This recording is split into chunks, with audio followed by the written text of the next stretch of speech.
Here's a phrase for you. Last in intention is first in execution. Again, last in intention is first in execution.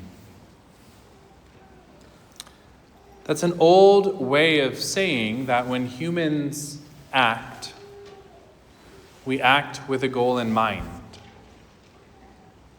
You cannot have a creature with free will that does not act at least with some goal in mind, some purpose, some telos, some aim, some end. And so everything we do for a reason, even the things that we do not know why we are doing them. We nevertheless do them for a reason. Ultimately, it's happiness. Happiness is that for which all else is sought. Let me say that again. Happiness is the reason anyone does anything. Now, spend a few weeks past the age of reason in this world, and you will soon find out that not everything that I go after that I think is going to make me happy is actually going to do so, is actually going to satisfy me. In fact, I can foist a dopamine kick and it not satisfy me.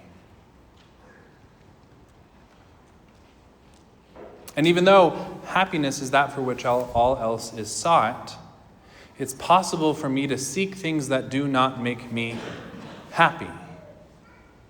And so I need to train myself to prefer the good over the pleasurable. Plenty of times, the good does have a pleasing quality to it. But if I go after that which is most pleasing and that alone for its own sake, I can be misled. I can follow a set of lies that will slowly erode my humanity. And so you and I are to choose the good.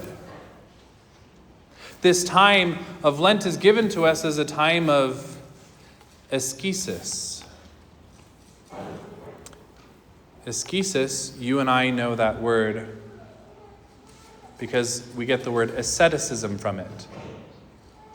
And asceticism, bodily self-denial, we don't just do it for no reason.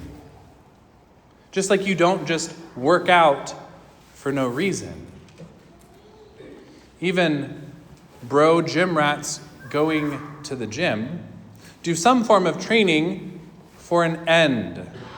Plenty of times that end resides within their pectoral muscles, but some other people go for cardiovascular health, for social connection, for building up self-esteem and healing childhood wounds, for a gazillion different reasons. But humans never act without an end, a goal, a finality, a purpose. So here you are on this first day of Lent, on what is not a holy day of obligation. Don't tell anybody. And you have chosen to be here above and beyond the demands of the church. Why? You are seeking to train yourself for some reason, for some goal, for some end. Why? I don't know. But I hope God is a part of it. The training course that the church offers you is prayer, fasting, and almsgiving. It comes right from this gospel that's proclaimed every year. Jesus says, when you pray, not if you pray. When you give alms, not if you give alms. When you fast, not if you fast. And so when you pray, if you just rolled off the street because you saw other people coming here and you thought you'd rather be here than Coco Massage across the street that's open till 10:30 p.m. every night, and you thought this was the better place for you, blessed are you. And if you don't have much of a prayer life, start with 1 minute a day. Start with 1 minute a day. When you get into your car to go to work, to go to school, to go to wherever you're going to go, you might start the car. But do not put it into drive until you have that 1 minute sacrosanct with God. If you have zilch prayer life, then whenever you get into your car, first thing in the morning, do not put it into drive until you spend 1 minute, one untouchable minute. Put your phone screen down in the passenger side and exist in the three-dimensional world and have 1 minute with God. If you have some kind of a prayer life and you mostly get around to it every day, then slaughter your schedule, slaughter the idolatry of your schedule, the golden calf of your schedule, and cut into your schedule by 10 minutes. You know how to apply this to your life in a way that it's training you. Woe to you if you pay a personal trainer and they do not challenge you. Woe to you if you seek out a personal trainer and all they do is affirm you. And they do not tick you off just a little bit by pushing you beyond where you think you can go. Personal trainers are useless if you reside in your comfort zone.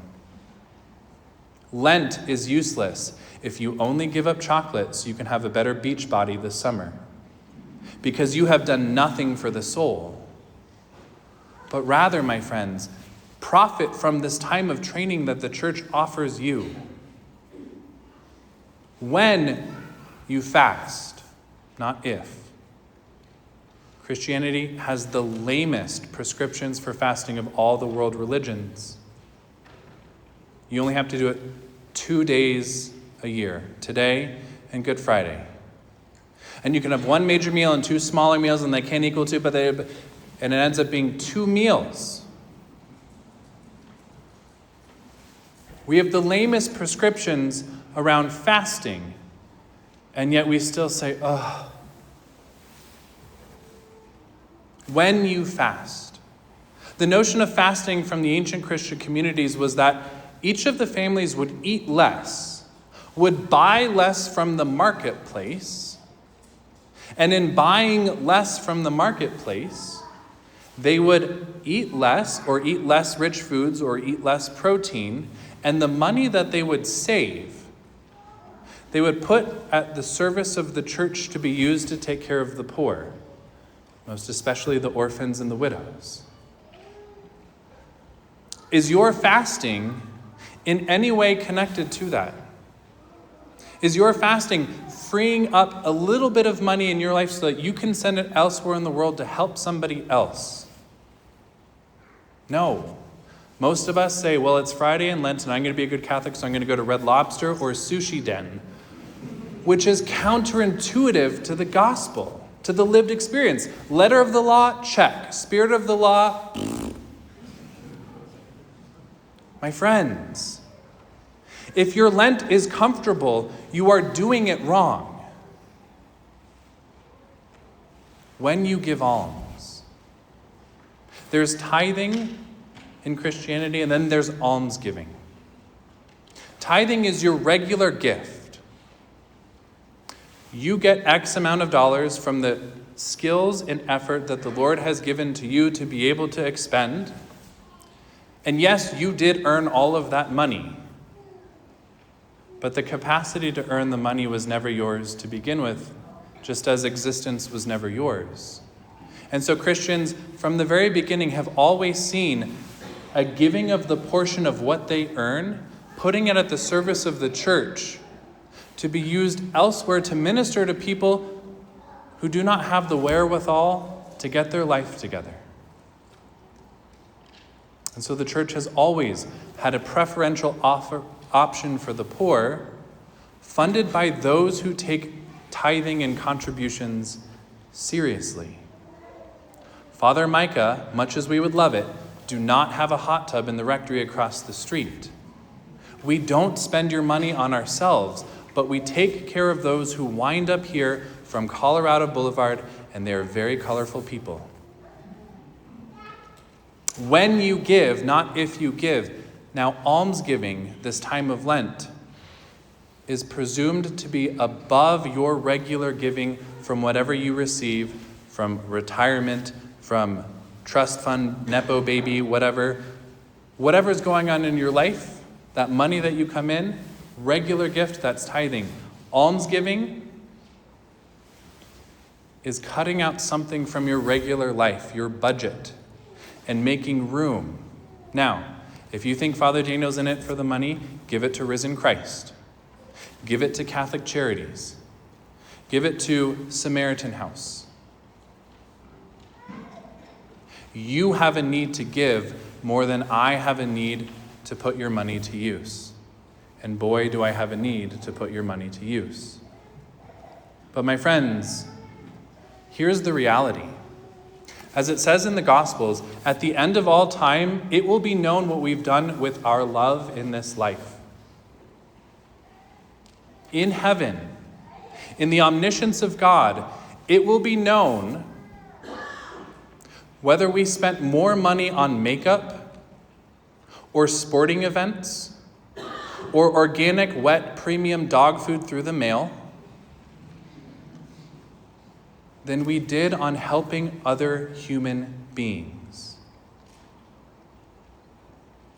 When you pray, when you give alms, when you fast, when you take your training in this Christian life seriously, offered to you in this season of Lent, you will find an untapped happiness. You will find Christ in the very poverty of your being, and he will liberate you from all need. Praised be Jesus Christ.